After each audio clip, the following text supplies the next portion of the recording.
Good day on this beautiful, beautiful afternoon. I'm Frank Goodyear, and it's my privilege to welcome you to today's lecture titled The New Normal by Hasan Elahi, an artist whose self-portrait tracking transience is included in the exhibition This Is a Portrait If I Say So, which incidentally is in its final week and closes on Sunday. Tracking transience is a thought-provoking and mesmerizing internet-based work whose origin and evolution I'm going to allow Hasan to describe. That said, what I can tell you is that Hasan is an interdisciplinary media artist whose work examines issues of surveillance, citizenship, migration, and borders. His work has been presented in numerous exhibitions at venues such as Site Santa Fe, the Pompidou Center in Paris, the Sundance Film Festival in Colorado, the Hermitage in St. Petersburg, and the Venice Biennale. Hasan is currently a Guggenheim Fellow and has previously been awarded grants from several foundations, including a Ford Foundation Philip Morris National Fellowship. His work is also frequently in the media and has been covered by, among others, the New York Times, Wired, CNN, ABC, CBS, and NPR. Hasan is also a much sought-after speaker or interview guest, and he's appeared on numerous networks, including The Colbert Report. And if you enjoy Stephen Colbert like I do, I'd really encourage you to watch his 2008 interview with Hasan, done in May of 2008 during the presidency of George W. Bush, of course, and the lead up to that presidential election that fall, in which Colbert playfully describes Hasan as, quote, my favorite terrorist.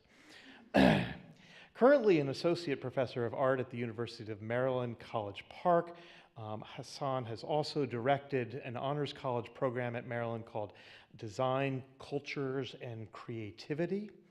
And of note for us here in Maine, Hasan served in 2009 as a faculty member at the Skowhegan School of Painting and Sculpture. Today he's going to talk further about his work and its relationship to larger trends in the world of contemporary media art. Please welcome Hasan Elahi. Thanks, Frank. Thank you so much. Thank you so much for coming out. I mean, and we were just saying that we have to compete with such a beautiful day outside. And hey, can you guys hear me okay back there? Okay, cool. Yeah, so thank you for making it to this. Anyway, so Frank, thank you so much for having me here. And I really want to thank you and the museum for bringing me here. Carolyn, Hunter, thank you so much. This has been a really wonderful experience. And really thank you all for coming out tonight. You know, last week, well, we're on the eve of a presidential debate that's starting in a few hours. I'm not sure what's going to happen tonight, but last week we had this. 10 days ago, at the last debate, we had this hashtag started trending: MuslimsReportStuff. And this was in response to a Muslim woman asking Donald Trump what he would do to combat Islamophobia. And his response was, well, we're going to make you report stuff. We're going to make you, so, you know, Mustafa Bayoumi in Brooklyn said, this is kind of what the tweet that started it all. Oh, sorry. I am a Muslim, and I'd like to report a crazy man threatening a woman on stage in Missouri. But, you know, I kept thinking about this, and I was like, you know, this sounds familiar. This sounds familiar. And then I said, you know what, Donald, you're a little late to the game. You know, for the last 14 years, I've basically been doing this. I'm a Muslim brown guy, and I've been reporting stuff. Let me show you what I've been talking about. So, one second. So for the past 14 years, you know, I've been like, I get this little map that follows me around. There's this little arrow. It was really weird, like seeing yourself as a pixel back then. And now, you know, it's like we're looking at our GPS things, and now so there's all these like random things that you can run through. This is actually what if you go to the museum, this is what you will see in the back of it as part of the portraiture exhibition. And there's all these types of things that are happening. And so what I wanted to show you is, like, so for example, on November 19th, I'm going to go through some of these in a little bit detail. At the Rosedale Chevron, I spent $2.13 in Bakersfield, California, which is actually right next to Edwards Air Force Base. I bought my chili dog over here. You may not know it's a chili dog, but I mean, the FBI needs to know, so kind of helping them out. On Sunday, November 11th, I drove by and I made a phone call from right in front of this location at 3:11:09 p.m. This happens to be the GPS coordinates for Northrop Grumman's Astro and Aerospace Center outside of Santa Barbara. You know, just loitering, nothing shady. On November 30th, I was on the Muni in San Francisco. This would be November 30th of 2009, but again, you know, in case the FBI asked me what year it was, I know it's 2009, but this is what I'm actually showing you, all these things. On May 1st, I was boarding a plane in Atlanta, you know, and then there's all these like random empty spaces, because I frequent a lot of empty, desolate, sad spaces that there's no people. So if you've stood in front of that work, you'll see like these endless empty hallways, and this thing on Beaverton, Oregon, it's just like, they're just sad things. Or, you know, you might want to know that on November 17th, I had this fried chicken and fries at my favorite Chinese restaurant in Newark, New Jersey, next to the PATH train station there. And you might also want to know that this is, you know, I'm reporting more stuff, that this is the hotel bed at the Palace Station in Las Vegas. You know, I'm not telling you what happened there, but you know, it's just letting you know that, you know, this is, it's like, and these are the photos that I've been sending to the FBI. Because, you know, they need to know, they need help. You know, we're doing our civic duty. You know, if you see something, say something, or, you know, as according to Trump, Muslims, please report things that are suspicious. I mean, I find things suspicious all the time. I see stuff all the time. So, and then for full disclosure, I also have these hundreds of toilets that I've used. They need to know where I'm doing my business. They need to know every little detail. It's like basically, it's like, guys, you want to watch me? I'm cool. I'm cool with that. I'm really cool about you watching me, but you know what? You know, we have this budget problem, and there's all these things happening, and you know, we're just having so much difficulty balancing the budget, and, you know, 'cause we're like so much in debt. Why don't we save? You know, let's save the money. I'll help you track me. I'll monitor myself for your behalf. You know, so it's basically, I've gotten to the point where it's like, I've decided that it's like, it's okay if you guys watch, but I can watch myself better than you guys ever could. And I can get such a level of detail that you'll never have access to. So, you know, things like this. So the reason that this is, and these are some of the toilets that are being running through, and so there's all of these. So I got, the long story short is that shortly after 9/11, I got reported as a terrorist. Totally like bogus tip. There was a tip that came into the FBI that said an Arab man had fled on September 12th who was hoarding explosives. Never mind, I'm not Arab. Never mind, it wasn't the 12th. Never mind, but you know, it's like one of those things. If you see something, say something. So you just make it up. So I spent 6 months of my life justifying every moment of my existence, telling the FBI, look, I'm not a terrorist. And at the end of it, so actually, let me show you this building. So it's basically, it was this building this is in Tampa, Florida, at the federal building on 500 Zack Street. And you know, I'd go in and out of this place, and they would question me about things. It's like, you know, what were you doing on this date? What were you doing on this date? Or and they would do things like these polygraphs. Oh, actually, one of the best questions, and you have to consider like the kind of frame of mind that you're in when you're being asked these things. One of them was, have you ever witnessed or participated in any act that may be detrimental to the U.S. or a foreign nation? So I was like, well, yeah, you know, a few years ago I was in southern Mexico, and you see the Zapatistas, they're relatively visible. And as I start talking, the FBI agent cuts me off and says, we're not interested in indigenous populations. I was like, okay, so, and then he asked me all these other things. So, you know, all these like random questions. In the end, it finally ended with 9 consecutive polygraphs in one sitting. You know, I guess it was okay. It's one of those weird things. You could only answer yes or no. You ever take polygraphs? They're not like the movies. They're not like the movies with the scratching thing. So you got wires coming out, and there's a guy behind you, and he's like, has a voice like Hal, and he has completely monotonous in his speech, and it's like you doze off. It's a very sedative experience. And I felt that I was completely just fading away. Anyway, so what I decided is that this project that's been going on for almost a decade and a half now it's basically just documenting everything that I do, everything that I see, and everything that, this is all being sent to my FBI agent, because, you know, he needs to know.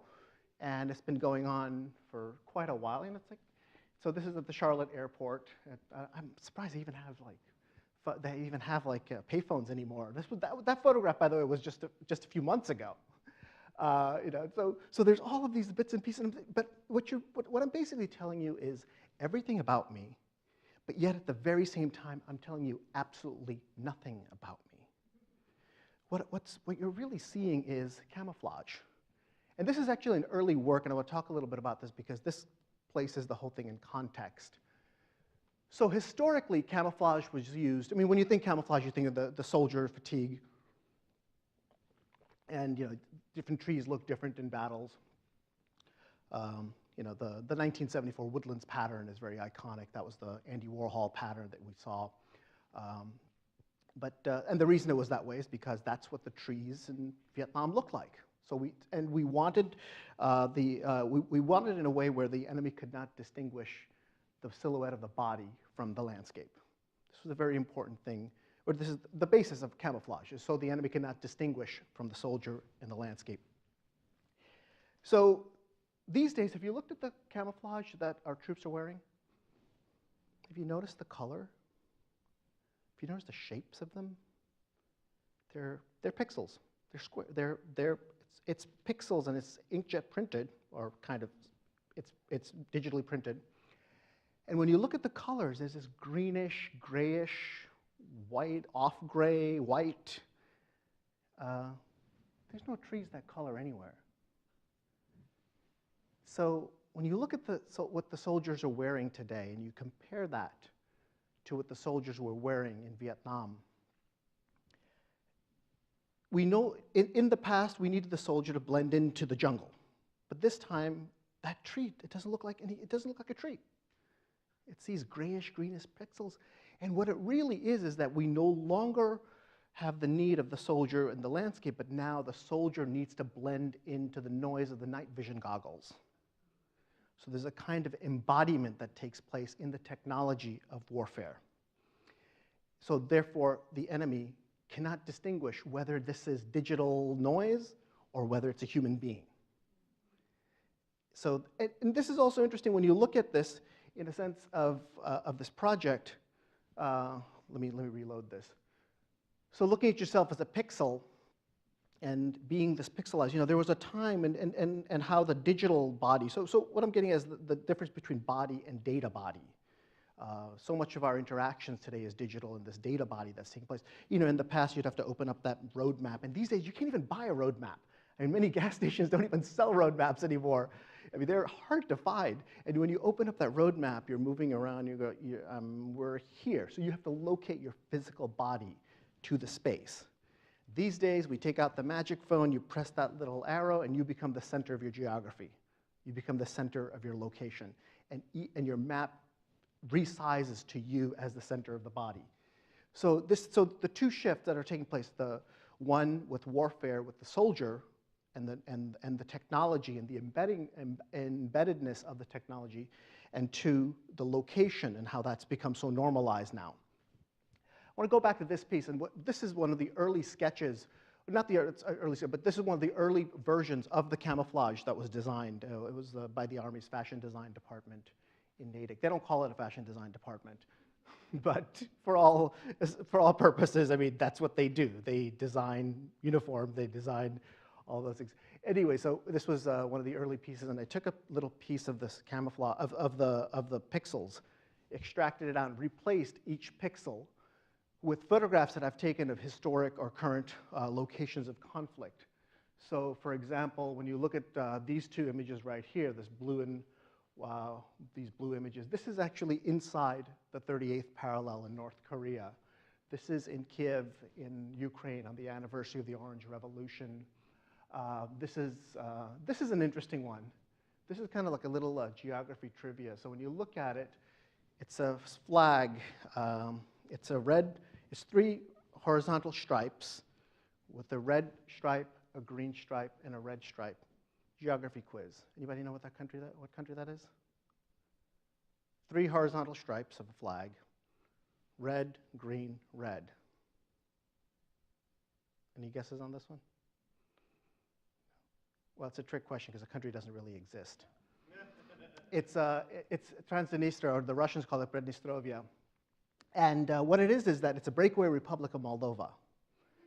And it's not recognized by anyone except South Ossetia and Abkhazia, who also don't exist. So it's kind of like political existentialism. It's like, if I don't exist and you don't exist and you don't exist, but you say I exist and I say you exist and you exist, then therefore we exist. And they actually have a confederation of unrecognized states between, and there are embassies of these countries that don't exist within these countries that don't exist. But this is the one place that if you need to go buy 20 cases of AK-47s, that's the place to go. So this tiny, tiny little sliver of land that's like 20 miles wide, about 100 miles long, between the border of Ukraine and Moldova, is essentially responsible for the destabilization of many parts of the world. So anyway, so it's all these little bits and pieces of these photographs taken from these places and placed into the pixels and replacing those pixels. So that plate of ham that just looks like a plate of ham, that's actually photographed in Guernica, in northern Spain, or the Basque Country. So a lot of these things are taking place, and I'm looking at the relationship between noise and camouflage. So going back to the idea of camouflage, I actually live pretty much an anonymous and open life. I mean, everything about me is out there, but it's completely private because there's so much noise about me that's generated that you really have to work quite hard to figure out what is exactly happening and which piece of information is important and which piece is not. Now, what you really have to do when you're looking at the piece, when you're looking at the work, you're essentially reenacting the role of the FBI agent, piecing together a dot here, a dot there, and a dot of information there, and a dot of information there. Intelligence agencies don't necessarily get these in nice, neat packages. Bits and pieces come in from here and there, and you then have to reenact this FBI agent in piecing together what is the significance of this information and that information. And hopefully by then, once you start doing this, there's a reversal that takes place where it's like, wait a minute, this could be me. This could be us. Now, interestingly enough, when I first started this project, people thought I was crazy. People were like, why would you do this? Why do you want to tell everybody what you're doing? Actually, I had a meeting with a telecom company a long time ago about us. I wanted to talk about like the long-term ideas of commercializing this project, and they're like, this is really creepy. We would never get involved with this. It's actually, you've heard the name of this company. It's a very big company that actually said this to me. Now, interestingly enough, in a similar way, I'm shocked at how normal this has become. In a way, I'm completely obsolete because we're all doing this. We're all doing this. We're all creating these databases, whether we're aware of it or not. At last count, there were 1.6 billion people just on Facebook alone. That roughly makes it 1 in 5, 1 in 6 of the world's population. Now, when you compare that number to the number of people that have access to clean water, number of people that have access to education, electricity, the fact that 1 out of 6 people in the world are on Facebook. This is astonishing, the involvement that we have in this. And almost all of them are connecting from mobile devices. Actually, something I think 1.4 of the 1.6 billion are connecting from mobile devices. Facebook has this data because they know everything about us. And when you look at that data, it's clear that the phone is tracking everything that we do. We were at lunch today, and we were showing like exactly at what point someone went into what room and what point, at what minute they left, at what step you took in what direction. Every single one of your steps is archived and calculated. Every click we make online is all archived. And I think this is one of those things that it's become so normal, this idea that if you go off grid, it's almost as if that's an act of suspicion. That, well, why are you not answering my phone call? I mean, have you noticed that? Like, there's no reason to actually miss phone calls now? Or if you get a text message and it says, I know it says it's read at 6:53 p.m., how come you haven't responded yet? So this has become so normalized. It's unbelievable. The other thing, if you think about it, if we go back to Facebook, and again, that's just some of the internet usage. At last count, it's estimated that the internet user base is roughly 3 billion. There's roughly 3 billion people that use the internet, and half of that is on Facebook. At 1.6 billion, it's the largest country in the world. I mean, what does that actually mean in terms of dematerialization? You know, we're talking about this idea of the physical body and the data body, and this idea that the geography is no longer as relevant as it used to be in that same way. So what happens when there's a country of 1.5 billion? What's the economic impact of that? What's the military impact of that?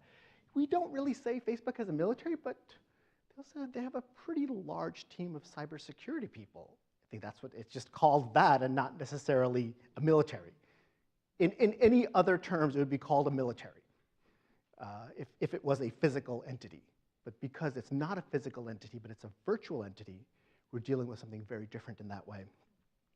So I want to show you a little bit about a couple of other works that I'm working on. I'm really interested in this relationship between war and the relationship. You know, I was born in the middle of a civil war, or shortly after a civil war in Bangladesh. Came to the U.S. When I was young. So I've been really fascinated with this idea of war and how that affects culture. I'm working on a project right now that just started, or in the very early stages of looking at the relationship between the selfie and the war on terror. But this is an interesting piece that I want to go back to, because this was an earlier project that I did, the Centro Laboral, which was, interesting enough, this gigantic well, it's a museum now, but it was built as a work center by Franco during the not so good old days of Spain. And so there's a document online. There's a document it's a congressional report called "Instances of Use of United States Armed Forces Abroad." And this is a congressional document where Congress documents every use of U.S. troops overseas for other than normal peacetime and peaceful, other than regular peacetime purposes. This does not include covert operations. Basically, it's every time we've invaded a country. Even though the U.S. has only declared war 11 times in history, at the time of this project, which was in 2009, there were 330 invasions, and everything was reduced to one. Everything was, back in 1839, Marines chased some pirates onto a Caribbean island. Well, when the Marines made landfall on that Caribbean island, they entered that country without that country's permission, so therefore we technically invaded that country. So that's one instance, or down to World War I. That's a single instance. So everything's just reduced to just the facts, kind of like how the FBI works, kind of like how the government, it's like everything's just this. Here's an interesting thing. Since independence, since 1776, there's only been 39 years where we have not been at war. Of those 39, 23 of them are pre-1800. Yeah. You know how many years of war that we've had that we've not been at war since 1900? 5. It's a pretty scary situation when you think about it. And 2 of those 5 were under Jimmy Carter. So that's very, very recently. So if you look at this map, I did this drawing. So I looked at this document that Congress produced, and I started mapping where each of these instances took place. So all the white X's are, it's like, well, hey, when do we invade Oregon, or when do we invade California? Well, that was before it became U.S. territory. That's when it was French, or that was when pre-U.S. territory, when you see some of these X's. So all the white X's are from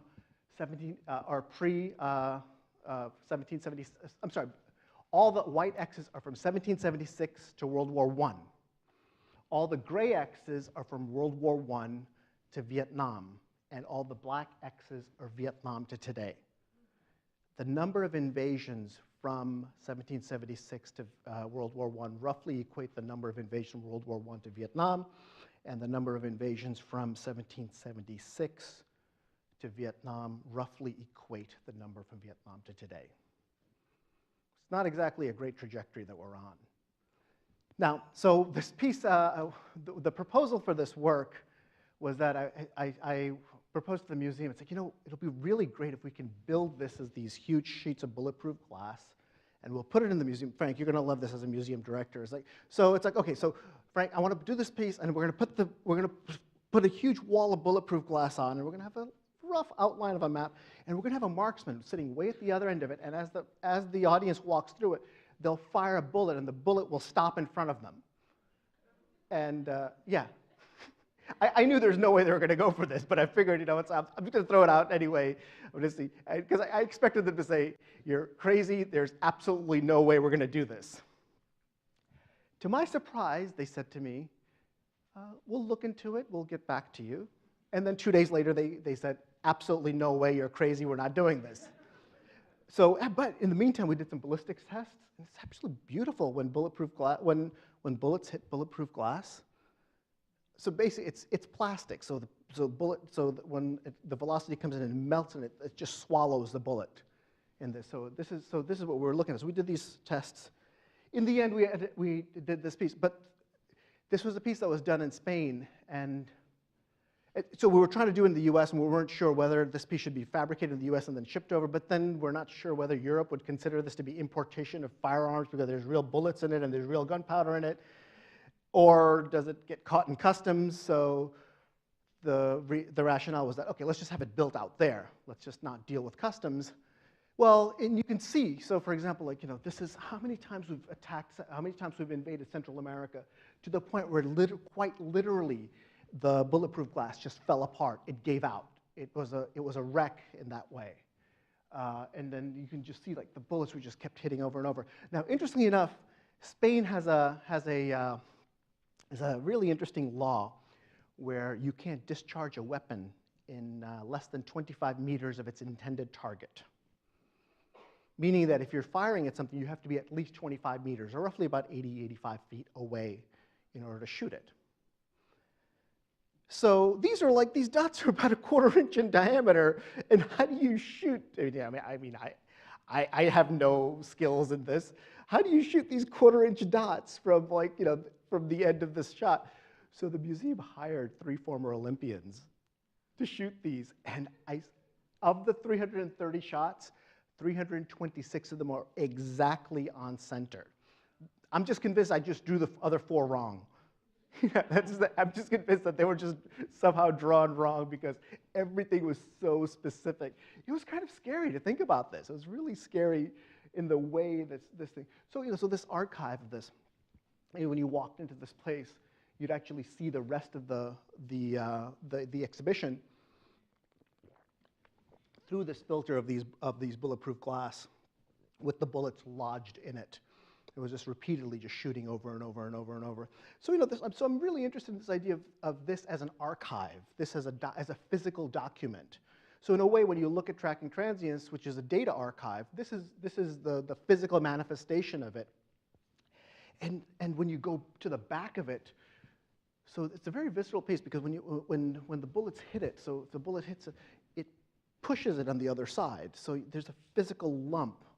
And you'd actually see, and then if enough bullets hit it, eventually it shatters through and falls through. So, and the idea of the archive, what I'm also interested in this type of, this is a piece it's called Hawkeye.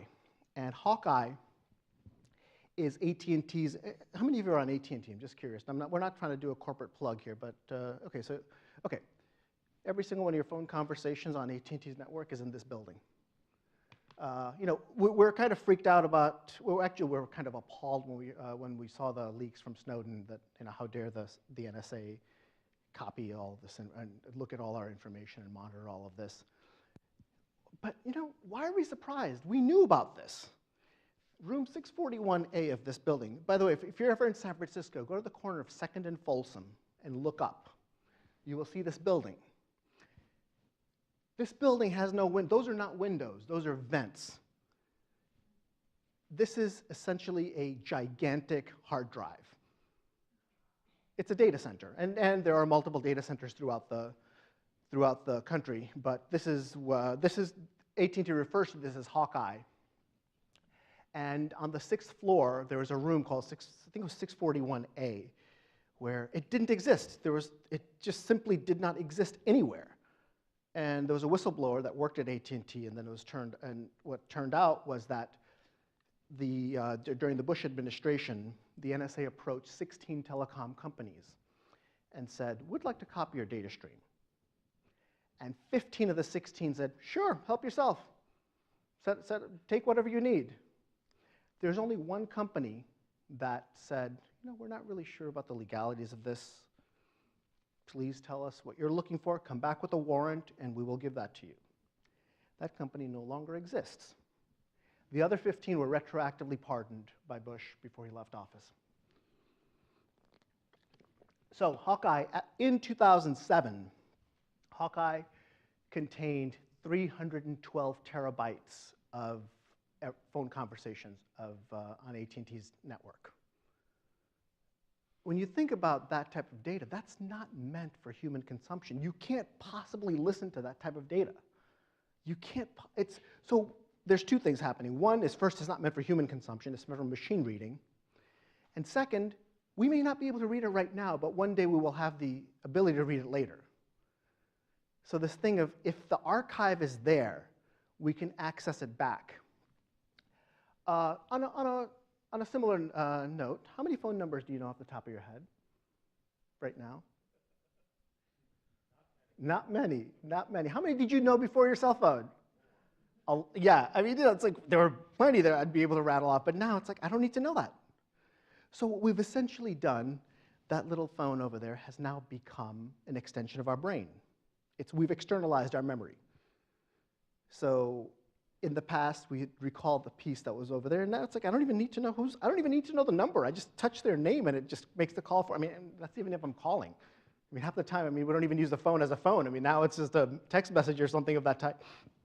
So, as more and more of our memories, as more of our consciousness, if you want to call it, gets externalized, and as these are archived, who owns this data? That conversation that you're having with your cousin, does that belong to you? Does that belong to your cousin? Or does that belong to AT&T and they're licensing you a one-time use of it? Who has this access? So in a sense, this is a temporary fix. I know that eventually the machine reading and the software, it will get to a point where everything will be analyzed and everything will be instantly possible. But right now, we haven't fully made that adjustment from the analog to the digital. There's a lot of calibration that's taking place. There's a lot of us trying to make sense of the digital through the analog. And some of it will carry through, but some of it will be completely different. So I think this is one of the things about this building. This is actually taken, so I actually went to the site and I photographed this site and I kept photographing it and I kept looking at my photos and I kept going back. And then I realized that the photos weren't accurate. And actually what this is in the end is I took a screenshot from Google Street View because it needed to be a Google Street View image. Here we are appalled at how the government takes our information and then runs through, yet we'll gladly give it to Google. Google doesn't have to tell you a thing about what they're going to do with your information. They're a private corporation. They can do whatever they want with it. At least, as crazy as it sounds, at least the NSA, at least with the government, there's some overseeing and there's some protocol. But with private corporations, you never know. So in similar, I'm going to go through a couple of more recent projects I want to show you. So this is one of the most recent ones that I've been working on. It's called Thousand Little Brothers. And when you look at this is that TV calibration or the emergency broadcast. We don't even have that anymore. Like, with the screen, where you get that high-pitched tone and it would get the color bars. So, I mean, the entire concept of emergency broadcast, it just doesn't even exist anymore. But, and also at the same time, the broadcasters would use those color bars to calibrate information, to know what signal to calibrate the equipment to, so the image looks right. So what I did is I took my entire data. This is a small excerpt of it. This was a piece that was done at Open Society, which is George Soros' foundation, and this is a piece that's about 27.5 feet tall and about 18 feet wide or 16 feet wide. This thing's just massive, and so it's in 7 stripes, which interestingly enough, fall in with the 7 SMPTE colors that we would use for NTSC broadcast. But they're also, in a way, with the way I dug the information out, so you're actually looking at all the Sunday images, all the Monday images, Tuesday, Wednesday, Thursday. So you're actually looking at the entire database. Actually, it's actually not the entire database. It's every other image that was uploaded to the FBI or through my site, through that. And that's what this piece was. Similarly, this piece then was transformed into this work, these slabs. And these are light boxes. They're actually about this size in real life as far as the height. The lens looks a little, this is actually about 30 feet wide. But you get an idea of when you come up to it and you see all these little, so actually they read like pixels, they read like noise. So going back to that earlier work about, about camouflage, where whether you're looking at noise or you're looking at signal, and just to give you an idea of what it actually reads as, similarly with a person in front of it for scale. This is another project that I've been working on, similarly in that sense, where the top of it, originally this was first done for the Martin Luther King Library in Washington, D.C. It's interesting, the idea of a library. I mean, libraries collect information. And what the NSA does is actually not that different. What intelligence agencies and libraries, they're both in the same business. They're both in the information gathering business. Yet, once they have the information, how that information is shared, that's a completely opposite ends. But I really love this idea of the library. And then I started looking at the architecture of the library, which in DC, the DC Public Library, actually, Frank, you worked across the street from there. I mean, that's actually the only Mies van der Rohe building in Washington. And it has a very similar architecture to the NSA headquarters. I wouldn't be surprised if there's a lot of overlaps in there. And so in this case, the black and white images that you see on this image, that was shot, that was an overhead view of the NSA building, which looks like every other industrial building when you look at the tops and the vents and the pipe, until you get to this little corner, and you see these little satellite communication balls or golf balls, I guess often referred to in this business. So, so this is a piece, this is probably the most recent stuff that I've been working on. Again, similarly, taking these early works that started out as this 3 years ago, then turns into this, then it turns into this, or then turns into this. So a lot of the work that I do, they build one on top of another, and they keep building and building. You know, I want to show you a really early piece that I think might be helpful. Actually, so I did this project of all the people that can relate to being falsely accused of being terrorists. It's the Basques. Anything goes wrong in Spain, it's the Basques, whether the Basques are involved or not. So the Basques, they have this program called Divergentes, and now it's called, I think, Disonancias. They did a project where they took artists and they dropped you off into high-tech research centers. And they basically got you together with a whole bunch of engineers and said, okay, come up with something. And so I was working on this project. And I got teamed up with ASTI, which is an oceanographic research company. And I know nothing about this stuff. I know nothing. But what we did is we got these bottles of water, which at least the guy that owns the water company says is the purest spring in the world kind of thing. But we got these bottles. It's fresh water. We emptied it out halfway, corked them up with this cork from Chacoli, which is a very unique Basque wine from this region. Took it to the edge of the earth. I mean, quite literally the edge of the earth. That's the part where you're standing on shore and the earth curves over and you can't see that point anymore. So we went to that point, dropped these bottles off, attached these satellite buoys to it, and then had them float back to shore to where we started. And then took this exact same, took the bottles out, placed them in these fish tanks. The fish tanks have the water from the ocean, which is right in front of the museum, and then the water was modified to replicate 31 other seas, the salinity levels. So certain levels of salinity. So it was this incredibly low-tech way of doing a data visualization of this, this salinity levels of oceans throughout the world. This is important because this is the kind of work that I've been working on over the years. I work with a lot of folks. I mean, I don't really, and I think in a university context, particularly in a liberal arts context, it's like you can't possibly know everything, but that's where you know other people that know other stuff, and you connect this with that, with that, with that. So I've been working with this physicist down in Northeastern at the Center for Complex Network Research, and Laszlo has data on millions of people. Essentially, it's your phone records. If he has your data, he can predict your whereabouts between 80 and 93% accuracy.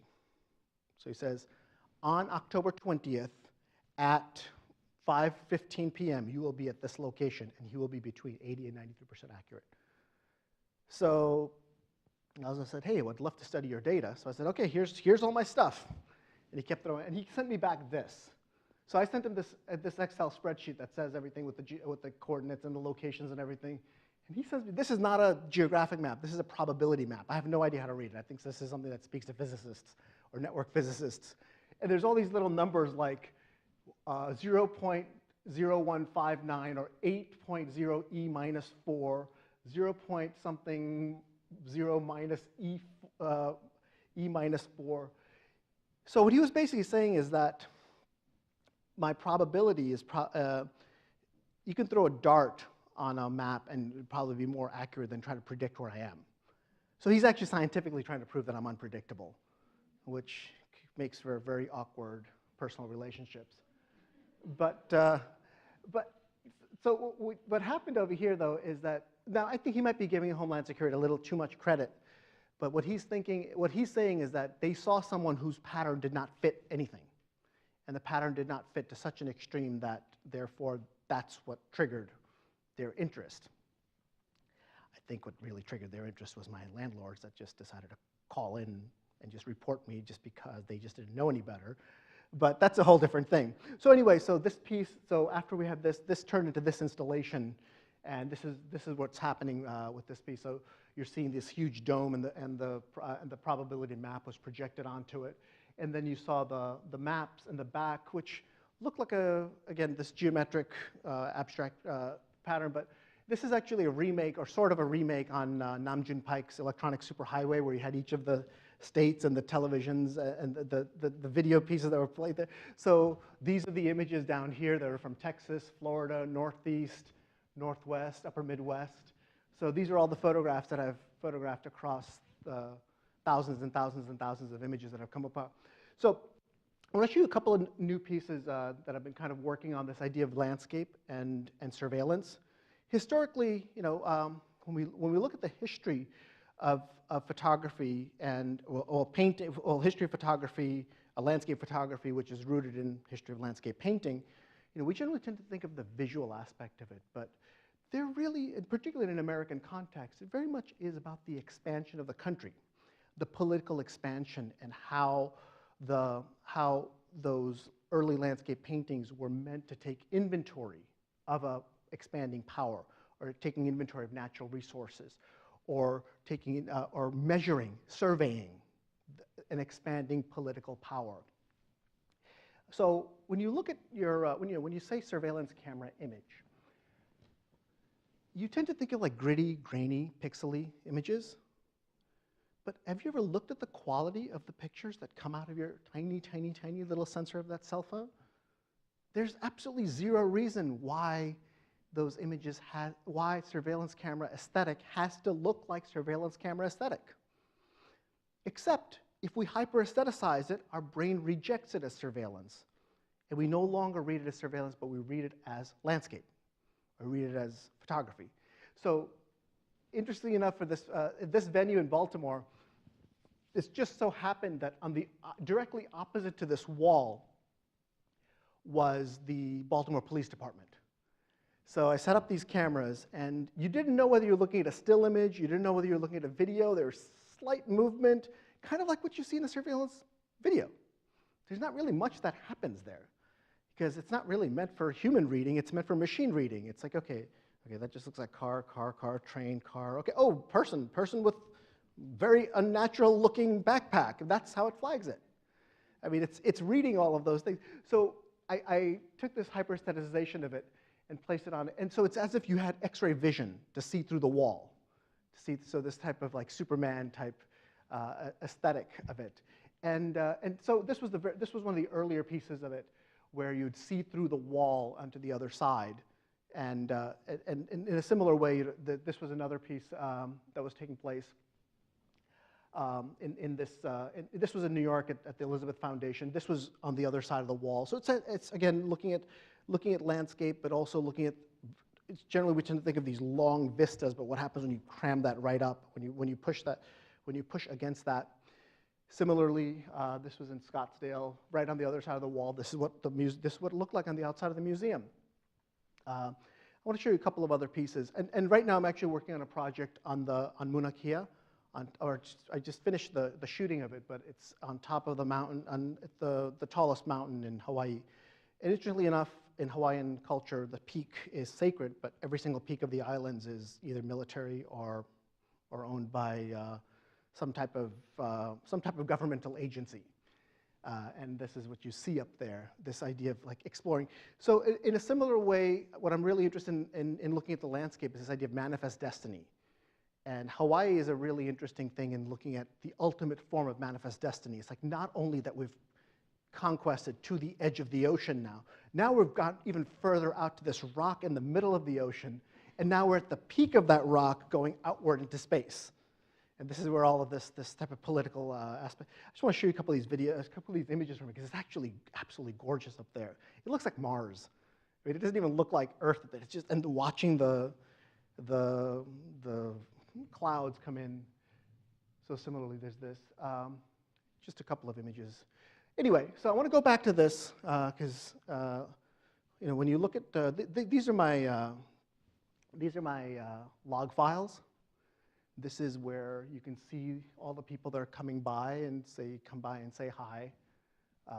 Because people say, oh, no, you're just paranoid. No one's really looking. Actually, if you go through your, if you have websites, look through your log files. You'll be surprised at who's coming by. I made a nice little list of people that come by. Like the National Reconnaissance Office. I don't know what the National Reconnaissance, actually, they're kind of like the evil twin to NASA. See the Office of the Secretary of Defense, I don't know. Executive Office of the President, Terrorist Screening Center, lots of really friendly, three-letter agencies. So the last 6 years I've been at the University of Maryland. And a lot of folks, when I say Maryland, they just assume it's Baltimore. Actually, our med school is in Baltimore, but the actual campus is in College Park, which is inside the Beltway. So this is where College Park is. That's where the university is. And if you were to look at it, so this is, actually my mouse isn't showing, but you see the Beltway that's going there, and that's where College Park is in the middle. That's where the university. This is the FBI headquarters. This is the CIA headquarters. This is the NSA. You triangulate the three, it ends up on our campus. So, it's only appropriate that I go work for this place. And very recently, we are now the #1 most militarized university, according to Vice.com, in the US. We got to be #1 at something. It's not going to be football. That's going to be a while. That's going to be a while. But we're definitely the #1 militarized university in the country. So, it's only appropriate that I move there. And this is where I came by. And so anyway, so I've been looking for real estate. And it's an amazing place to live, but it's obscenely expensive. I love living there, but if you look, so the average listing price in zip code 21663 is $797,303. It's not exactly a low rent district, but it's a great place. So I found this really cheap piece of land that I've been wanting to get. It's been a while, but then it's over here. It's in St. Michael's. And Maryland is relatively blue, but St. Michael's is a real strong conservative. It's a real strong conservative stronghold there. Anyway, so that's a little irregular plot of land right there. You see that nice little house over there? The little trees? It belongs to this guy. So I thought, if it wasn't for Dick Cheney, none of my art career would be possible. So thanks to Dick Cheney. So this, and oh, by the way, his buddy lives up the road from here. So when you leave St. Michael's, if you ever go to the Eastern Shore of Maryland, if you go to St. Michael's, if you leave Railroad Street splits, and then it becomes Church Neck and then Mount Misery. And the reason it's called Mount Misery is at the end of this street was the old Covey plantation, and Covey was known as a brutal slave breaker. And if you had a particularly problematic slave, you sent him to Covey, and Covey would beat him into shape, or many times beat him to death, thus the name Mount Misery. There was one particularly problematic young slave that was sent to Covey by the name of Frederick Douglass. The Frederick Douglass. This is the house that he began his rebellion in. That house happens to belong to Donald Rumsfeld today. Anyway, so coming back to the neighborhood. So I'm planning on, I'm trying to buy this little piece of land up there, and then, you know, Dick's going to be down there. Let me give you a tour of the neighborhood. So this is his driveway. This is that undisclosed location. This, you know, he's coming in, he's got a 5-car garage. This is his swimming pool. By the way, that undisclosed location happens to be 7879 Fuller Drive, St. Michael's, Maryland, 21663. By the way, this is his front room. This is his kitchen. This is where Dick Cheney sleeps. And Dick and I are going to plot world domination in his attic over here. You know, we're going to be neighbors, we're going to be buddies. And I'm trying to build this in front of his house. Because, you know, you put one of these, it's like, there goes the neighborhood. But in all seriousness, and then basically I've started these projects where I'm actually painting his house. So I'm doing, these are photographs of paintings of photographs of his house, and it ended up in this. The listing just disappeared. It wasn't sold, it wasn't withdrawn, it just kind of disappeared. So it's kind of become a conceptual, but you know, he kind of does that to people. And it just like makes people disappear. But I think in a way, if you think about it, look, I'm completely self-trained in this. I'm not an expert in security or this type of like intelligence gathering. If I can show you where one of the most secretive world leaders, I can show you the inside of his bathroom, which actually no, this is his bathroom, by the way. This is one of his bathrooms. So this is his dining room. It's like if I can show you where he sleeps, if I can give you this level of information, what can you know about us? I mean, this man had every resource in the world to remain private. This man had every possible motivation. I mean, when he was in office, a naval observatory was blurred out of Google. You could not see the naval observatory, but that was the official residence of the vice president. So what I'd like to leave you with is that I think we need to rethink what privacy means today. Because if this is possible from this person, what can this person or companies that specialize in this know about us? So it's no longer a matter of whether it's something that's better or worse than before, but it's just going to be different, and we need to learn to accept and learn to be in control over how different this thing is. So in a way, if instead of fearing a surveillance camera, maybe we should engage it. Maybe we should all have our own. Maybe we should do this in a way where we throw such a monkey wrench into the system that it forces a restructuring of the whole thing. It's no longer about having information. Now it's become a matter of analyzing that information. It's no longer that database, that Hawkeye database, it's no longer important just to have the information. It's about making sense of that and about how this piece of information correlates with that. You know, you can know 500 phone numbers off the top of your head, but unless you know that this number goes with that person goes to that person, this is why I need to call that, it's not relevant. So I think in a way, we need to rethink how we use information and as more and more of our lives, as more of it becomes digitized, as more of it goes in the public, which it's happening more and more every day, it becomes more about managing that information. It becomes more about using that proactively and not being defensive about it and not to think about it in a previous era. So I would like to leave you with that, and thank you. Appreciate it.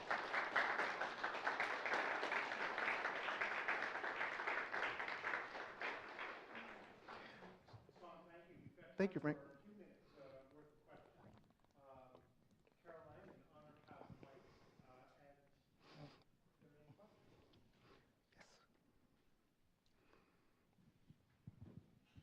Thanks so much. One question I have is in relation to where you started with your talk and mentioning camouflage and how the images that you generate serve as camouflage in a sense, and then ending with Cheney and his pictures. How are his pictures not camouflage?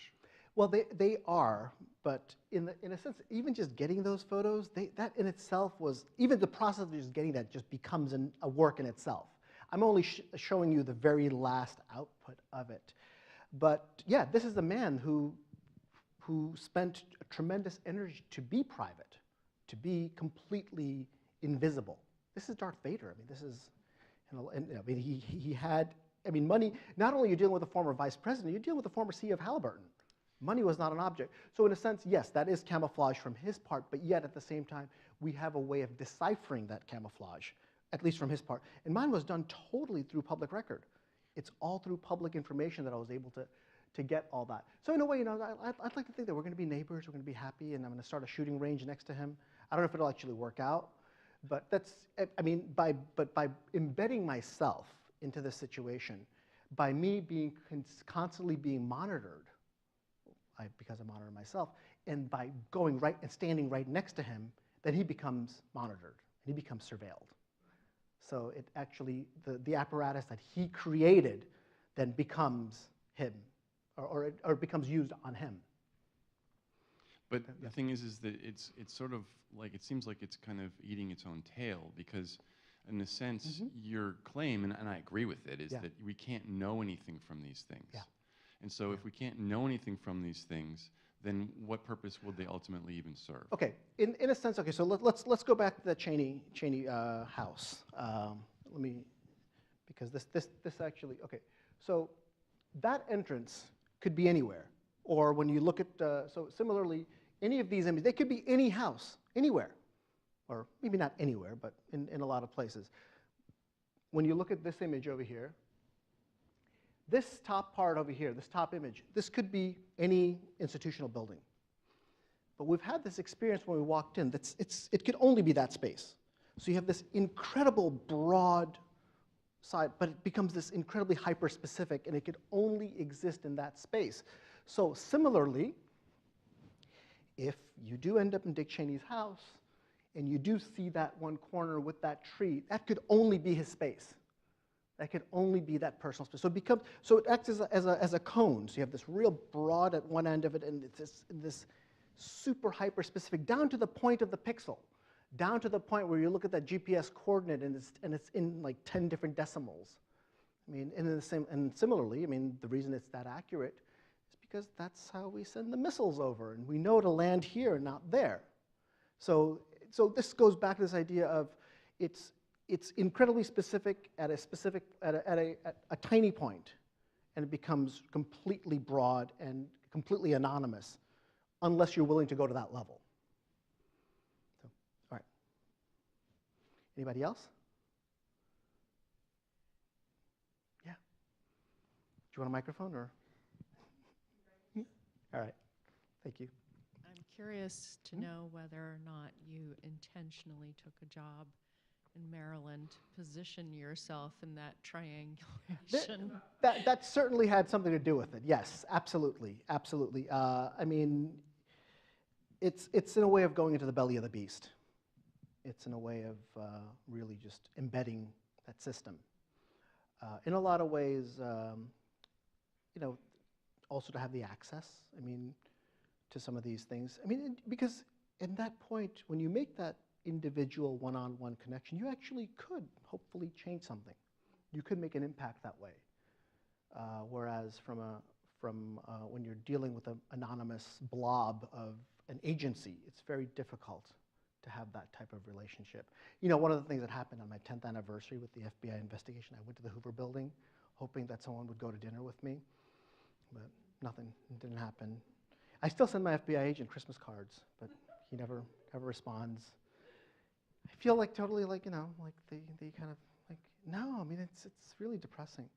I mean, I'm trying to be close to them. I mean, and actually the FBI now is talking about moving to Greenbelt. I used to live in that town. I was like, this is great. And actually it's right next to the university, so the FBI is going to be moving even closer to me. So this is kind of exciting. I also go around like, you know, like loitering in places that I probably shouldn't be, but then I'll send the FBI the ping of like, this is where I am right now. So they need to know. They need to know. Yeah. It's just like I'm not doing anything shady. I'm just right here.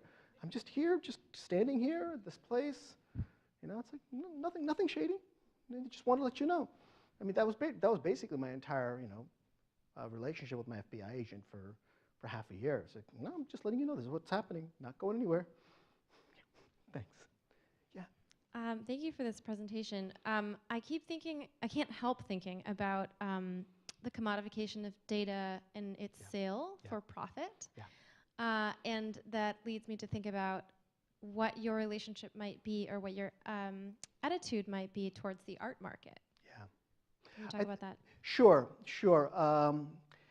You know, the commodification of it, you know, we like things for free when it's virtual, when it's a non-tangible, when it's not in a physical form.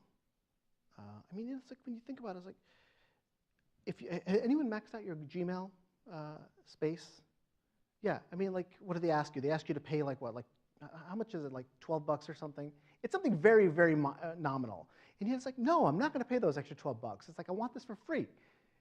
And so the idea of virtual and virtuality, the idea of non-tangible, we've associated with being, well, just open in a sense, or I shouldn't say free, but you know, but our information is monetized. I mean, anytime you go to a website, there's probably 30 or 40 trackers that are figuring out how to bid for what ad and how to turn that into how to turn you into a dollar sign, basically.